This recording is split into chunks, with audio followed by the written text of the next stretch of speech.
நாளைக்கான வீடியோவில் என்ன நடக்குது அப்படின்னு பார்ப்போம். அதை பார்க்குறதுக்கு முன்னாடி நம்ம சேனலை மட்டும் லைக் அண்ட் சப்ஸ்கிரைப் மட்டும் பண்ணிடுங்க. ஃபஸ்ட்டு எடுத்த உடனேயும் பாரதியும் லதாவும் பேசிக்கிட்டு இருக்கிற மாதிரி தான் காட்டுறாங்க.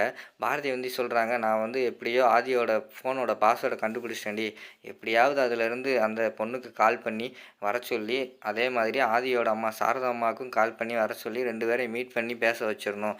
அதோட என்னோட வேலை முடிஞ்சுச்சு. இந்த பிரச்சனையிலேருந்து நான் வெளியில் வந்துடணும்னு நினைக்கிறேன். என்னால் முடியலடி. சாரதா அம்மா வேறு என்னை ரொம்ப கோவமாக பேசிட்டாங்க அப்படிங்கிற மாதிரி சொல்லிக்கிட்டு இருக்காங்க. உடனே லதா வந்து சொல்கிறாங்க, எப்படிடி அதுக்கு என்னடி பிளான் பண்ண போகிற அப்படிங்கிற மாதிரி பார்க்க அப்படின்னு கேட்குறாங்க. பார்ப்போம்டி, நமக்குன்னு ஏதாவது வாய்ப்பு அமையாதா என்ன, பார்ப்போம் இரு அப்படிங்கிற மாதிரி சொல்லிடுறாங்க. அடுத்து வந்து உள்ளே வந்து ஆதி வந்து அவரோட ரூமுக்குள்ளே இருக்கார். உடனே கேசவுக்கு வந்து உடனே ரூமுக்குள்ளே வாடா அப்படிங்கிற மாதிரி சொல்கிறாங்க.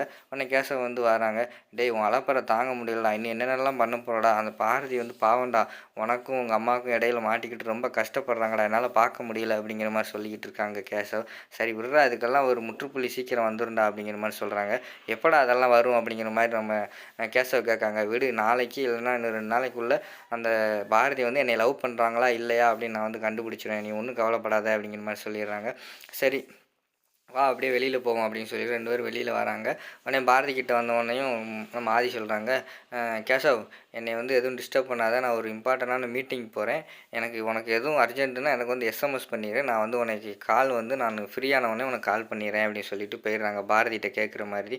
உடனே வந்து பாரதி வந்து டவுட் படுறாங்க. கண்டிப்பாக அந்த பொண்ணை தான் பார்க்க போவாங்க எனக்கு தெரியும் அப்படின்னு சொல்லிட்டு இவங்கள ஃபாலோ பண்ணிட்டு போனால் கண்டிப்பாக அந்த பொண்ணோட ஃபேஸை பார்த்துடலாம் அப்படின்னு சொல்லிட்டு லதாவை கூட்டிகிட்டு, லஞ்ச் டைம் தானே வா, ஒரு 1 ஹவர் மட்டும் எக்ஸ்ட்ரா டைம் வந்து பெர்மிஷன் கேட்டுட்டு நம்ம போவோம் அப்படின்னு சொல்லிட்டு கேசவ்கிட்ட வந்து, சார் எங்களுக்கு ஒரு அர்ஜெண்ட்டாக ஒரு 1 ஹவர் பெர்மிஷன் வேணும் அப்படிங்கிற மாதிரி கேட்குறாங்க. சரி போயிட்டு வாங்க அப்படின்னு சொல்லிட்டு கேசவம் விட்டுறாரு. அதுக்கடுத்து கேசவ் தன்னால் புலம்புறாரு, இதெல்லாம் எங்கே போய் முடிய போகுதோ அப்படிங்கிற மாதிரி புலம்பிக்கிட்டு இருக்காரு. அதுக்கடுத்து வந்து நம்ம லதாவும் பாரதியும் நம்ம ஆதி வந்து ஒரு ரெஸ்டாரண்ட்டில் மீட் பண்ணுவாங்களா, அந்த ரெஸ்டாரண்ட்டுக்கு போயிடுறாங்க. போய் பார்த்தா உள்ளே வந்து ஆதியும் அந்த அதாவது சௌமியா இருக்காங்கல்ல, அவங்களும் இருக்காங்க. 2 பேரும் பேசிக்கிட்டு இருக்கிறத பார்த்தோன்னே நைஸாக வந்து வாடி அவங்க கண்ணில் படாமல் போய் நம்ம அந்த 3வது டேபிளில் போய் உட்காந்துருவோம் அப்படிங்கிற மாதிரி சொல்லிவிட்டு பாரதியும் லதாவும் போய் அந்த 3வது டேபிளில் உட்காந்துடுறாங்க. ஆல்ரெடி அவங்க வர்றதை வந்து பாரதி வந்து பார்த்துடுறாங்க. அந்த பாரு, அந்த அவங்க தான் பாரதி, எப்படி இருக்காங்கன்னு பார்த்து சொல்லு அப்படிங்கிற மாதிரி சௌமியா கிட்ட சொல்கிறாங்க.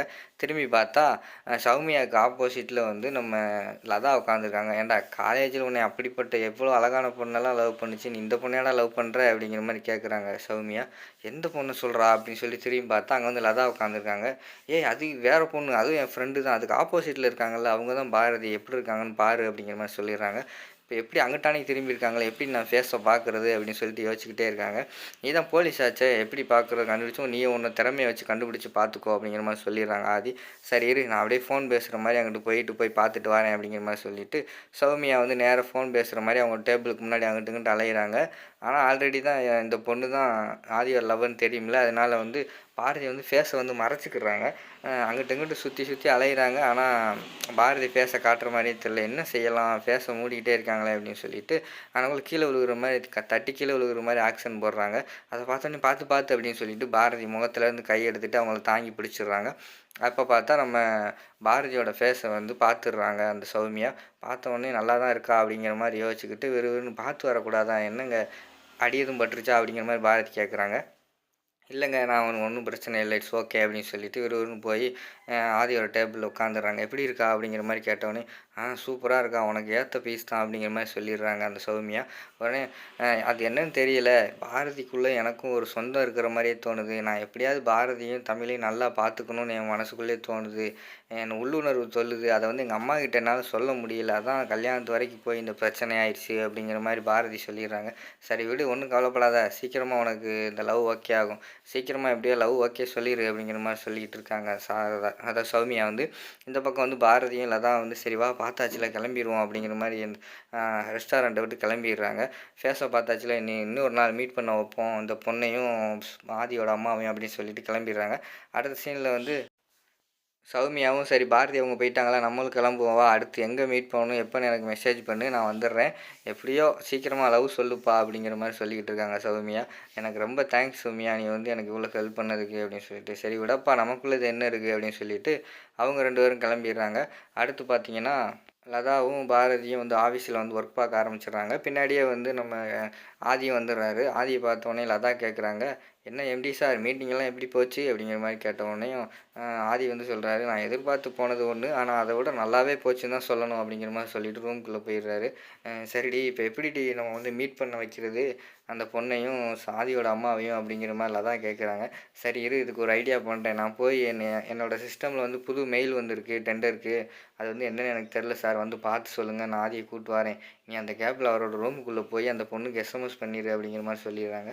சரி அப்படின்னு சொல்லிட்டு நம்ம பாரதி வந்து போய் கூப்பிட்றாங்க. சார் டெண்டர் விஷயமா ஒரு மெயில் வந்திருக்கு, அது என்னென்னு செக் பண்ணி சொல்லுங்கள் சார் அப்படிங்கிற மாதிரி கூப்பிட்றாங்க.